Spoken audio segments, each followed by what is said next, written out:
Governor Ajay Kumar Bhalla ngasi Chandel District Chatuna law and order Amadi District asida paikhatliba Chaokhat Thourangi Phivam shing Yengsinkhre. Governor Ajay Kumar Bhalla gi Chandel gi khongchet aduda magna mayai changban lawduna district asiki DC office campus ta leiba conference hall da review meeting amusu pangthokhe.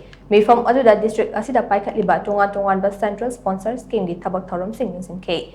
District asigi DC L Nandakumar yauna tongan ba district level official kayana sarukya tuna pangthokiba mifam aduda DC L Nandakumar na district asigi yam yaifana ba paikhatliba tongan ba Chaokhat Thourangi thabak sing matang da governor da paudongkhe. Loidana mifam aduda district asigi SP Babita Rani Swen na district asida paikhatliba security ge jection thourang amade law and order ngakpagi matang da governor da paudongkhe.